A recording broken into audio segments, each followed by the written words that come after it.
26 février 2018, Biskra, Algérie. Abir quitte l'université pour rentrer chez elle. C'est un trajet qu'elle connaît par cœur, une routine millimétrée. Mais ce jour-là, les aiguilles tournent et Abir ne rentre pas. 16h, 18h, la nuit tombe. Son téléphone sonne dans le vide. Pour ses parents, c'est impossible. Abir n'est pas du genre à fuguer. Il n'est jamais en retard. La nuit passe. Une nuit blanche pour la famille Salhi qui cherche partout. Le lendemain, l'angoisse est à son comble. La famille attend désespérément une bonne nouvelle et un signe de vie. Mais à la place d'un miracle, c'est l'horreur qui les attend. Des passants découvrent un sac poubelle abandonné. Et ce qu'il y a à l'intérieur va choquer l'Algérie tout entière. Bienvenue, une nouvelle histoire commence.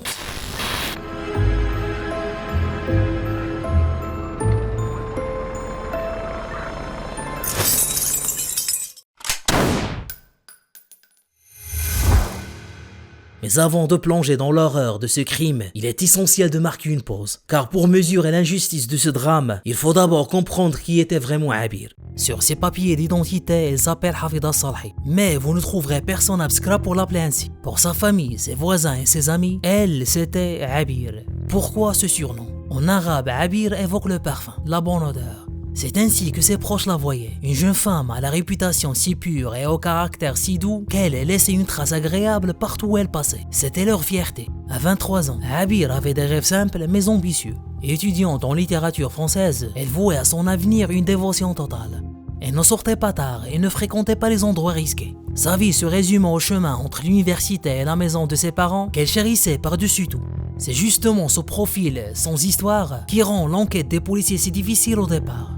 En fouillant dans sa vie, ils ne trouvent rien. Pas de petits copains jaloux, pas de dettes, pas de conflits, pas d'ennemis cachés. Alors qui pouvait-on vouloir à ce point à une jeune fille que tout le monde aimait? Et surtout, comment a-t-elle pu disparaître sans un cri, sans un témoin en plein jour?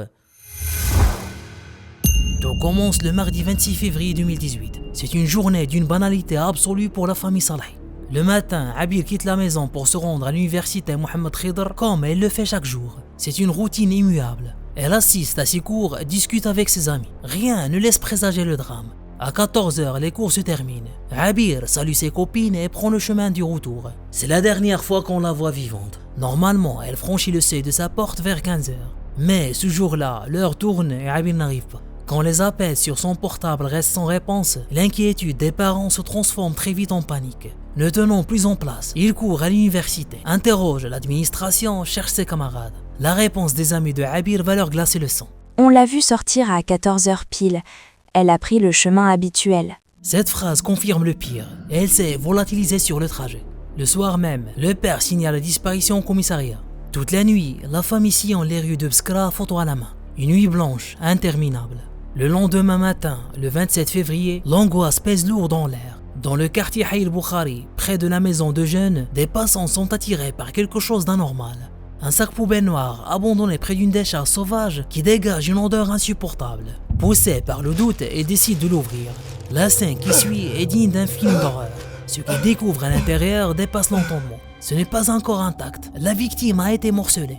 Les témoins se retrouvent face à la partie supérieure d'une jeune femme dissimulée à la hâte. Le reste est introuvable. Une vision de cauchemar. Sous le choc et paniqués, les témoins alertent immédiatement les autorités. La police arrive immédiatement sur les lieux et boucle le périmètre. Très vite, le lien est fait avec la disparition signalée la veille.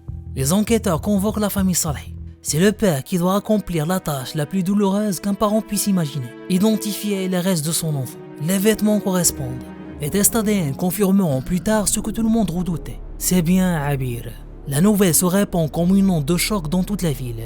Abir n'a pas seulement été tué, elle a été démembrée avec une sauvagerie inouïe. Face à cette scène d'horreur, la police de Biskra n'a pas le droit à l'erreur. Le corps a été retrouvé, mais le coupable court toujours. Pendant près d'une semaine, l'enquête semble piétiner. Les forces de l'ordre quadrillent le moindre coin de Biskra, interrogent des dizaines de personnes, mais aucune piste ne semble sérieuse. Mais au bout de quelques jours, un témoignage capital va enfin tout faire basculer. Une voisine se souvient d'un détail crucial et déclare aux enquêteurs. J'ai vu Abir rentrer dans le hall de l'immeuble ce jour-là, aux alentours de 15h.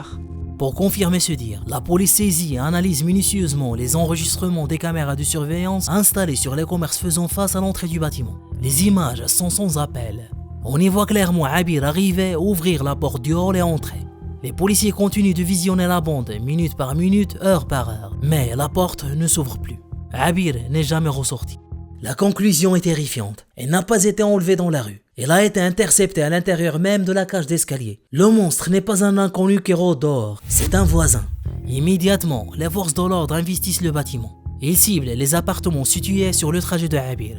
Ils frappent à la porte d'un certain SM, un maçon de 34 ans qui vit à l'étage du dessous. Pour la suite de l'histoire, nous l'appellerons simplement Saïd. Dès qu'il entrouvre la porte, son attitude alerte les policiers. Il est fébrile, le visage décomposé et transpire à grosses gouttes. Mais un détail physique ne trompe pas. Sur son visage et son cou, il y a des griffures profondes. Le doute n'est plus permis. La police perquisitionne l'appartement. Et là, il tombe sur l'élément clé, une scie électrique. En l'examinant de plus près, les policiers remarquent des tas suspects sur la lame, des taches de sang. C'est la preuve qu'il leur fallait. Le suspect est immédiatement menotté et conduit au poste pour être interrogé. L'acier est saisi et envoyé en urgence au laboratoire. Si l'analyse confirme que ce sang est celui de Abir, l'affaire est résolue. Au commissariat, le suspect commence par nier toute implication. Malgré les griffures visibles sur son visage et son cou, il refuse d'admettre qu'il a croisé la route de Abir. Il joue l'innocent, invente des excuses. Mais la pression monte d'un cran lorsque les résultats scientifiques tombent. Les analyses confirment que le sang retrouvé sur l'acier est bien celui de la victime. Confronté à cette preuve irréfutable, Saïd finit par craquer. Le mur de mensonges s'effondre et il livre alors le récit glaçant de cette journée. Il avoue qu'il avait tout prémédité. En tant que voisin, il connaissait les habitudes de Abir. Ce jour-là, vers 15h, il a profité du fait qu'il était seul dans son appartement pour tendre son piège. Il s'est mis en embuscade. Lorsque Abir a commencé à monter les escaliers, il a surgi et l'a forcé à entrer chez lui par la violence. À l'intérieur, un véritable combat s'engage. Saïd tente d'abord d'abuser d'elle, puis cherche à l'étrangler pour la maîtriser. Mais Abir, courageuse, refuse de se soumettre. Elle résiste de toutes ses forces et le griffe violemment au visage, causant les fameuses marques qui le trahiront. Elle finit par tomber au sol, mais elle est encore en vie. C'est là que la rage du tueur se déchaîne. Il court à la cuisine, s'empare d'un couteau et revient vers elle. Il s'acharne avec une sauvagerie inouïe, 47 coups de couteau, principalement dans la poitrine et l'abdomen. Durant ce massacre, Abir a hurlé jusqu'à son dernier souffle. Ces derniers mots resteront gravés comme le détail le plus déchirant de cette affaire. Elle ne suppliait pas pour sa vie, elle appelait son père. « Ya Baba, Ya Baba !» Une fois le silence retombé, Saïd cache le corps sur le canapé du salon en attendant de décider quoi faire. Mais l'horreur ne s'arrête pas à cet acte isolé. L'enquête de la police judiciaire prend une tournure encore plus sombre. Une vague d'arrestations frappe sa propre famille pour complicité. La police arrête sa mère âgée de 61 ans, ses 3 sœurs entre 32 et 39 ans et ses 2 frères 27 et 36 ans. C'est tout un clan familial qui se retrouve impliqué dans la dissimulation de ce drame abominable. Les enquêteurs ont reconstitué le film de la soirée. Lorsque la famille rentre du travail, Saïd leur annonce la terrible nouvelle. Il a tué la voisine. Au lieu d'appeler la police, le clan décide de l'aider à faire disparaître le corps. La police dispose d'ailleurs d'une preuve accablante de cette complicité immédiate. Une caméra de surveillance voisine a filmé la mère de l'accusé en train d'acheter calmement de grands sacs poubelles et des produits de nettoyage. Avant même que la justice ne se prononce, c'est toute une ville qui pleure. Le jour des funérailles de Abir, Bskra s'arrête de vivre. Une marée humaine accompagne le cercueil. Mais très vite, la douleur laisse place à la rage. Des centaines de personnes descendent dans la rue. Ils réclament la peine de mort. Ils veulent qu'il était temps pour avoir commis une telle atrocité sur une étudiante innocente. C'est dans cette atmosphère électrique que s'ouvre le procès. Le juge commence l'interrogatoire du principal accusé, Saïd. À la barre, il fait preuve d'une froideur glaciale sans exprimer le moindre regret. Lorsque le juge lui demande pourquoi il a fait ça, Saïd livre enfin sa version. Monsieur le juge, tout a commencé en décembre dernier. Nos chemins se sont croisés et j'ai cru voir mon destin. Je ne voulais pas lui faire de mal, je voulais l'honorer. Je voulais faire d'elle ma femme, mon épouse. Mais elle m'a rejeté. Elle m'a regardé avec mépris. Et ce jour-là, quelque chose s'est brisé en moi.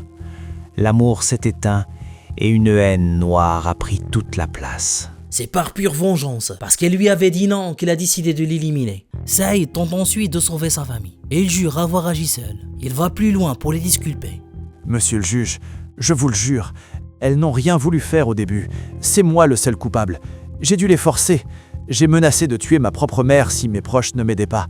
J'ai crié à mes sœurs, si vous ne m'aidez pas tout de suite à porter ces sacs, je tue notre mère devant vous. C'est uniquement sous cette menace de mort qu'elles ont accepté. Elles ont agi juste pour sauver leur mère, monsieur. Les accusés saisissent cette perche et jouent la carte de l'émotion. En pleurs, ils confirment cette version et jurent qu'ils ne se sont exécutés que par terreur. Mais le tribunal n'est pas dupe. Leur action révèle un sang-froid glaçant. Le lendemain du crime, l'une est allée travailler, l'autre est allée enseigner le Coran à la mosquée, et la mère a même eu l'audace de présenter ses condoléances à la famille de la victime. Pour le juge, ce n'était pas de la peur, mais une stratégie de dissimulation pour éloigner les soupçons. De plus, les avocats de la partie civile ne croient pas que la vengeance amoureuse soit la seule explication. Ils soulèvent une hypothèse bien plus sombre, la sorcellerie ou le trafic d'organes. Un détail macabre appuie cette théorie et contredit la simple vengeance. Malgré toutes les recherches, la partie inférieure du corps de la victime n'a jamais été retrouvée. Le procureur, lui, compare la famille entière à une meute de loups ayant dévoré un agneau docile. Dans un premier temps, la justice se montre impitoyable. Le premier verdict condamne à mort Saïd ainsi que sa mère, un frère et deux sœurs. Mais cette histoire ne s'arrête pas là. Il y a un nouveau jugement en novembre 2019 et c'est le coup de théâtre. Si la peine de mort est confirmée pour Saïd, le sort de sa famille change radicalement. La mère et les autres membres du clan voient leur peine considérablement réduite. Ils sont condamnés à de la prison ferme allant de 3 à 5 ans seulement. Quant à Saïd, même s'il est condamné à mort, il ne sera pas exécuté. Il faut savoir qu'en Algérie, la peine de mort est sous moratoire depuis 1993. Merci à tous d'avoir suivi ce récit jusqu'au bout. N'oubliez pas de laisser un j'aime et de vous abonner. Prenez grand soin de vous et à très bientôt. Ciao.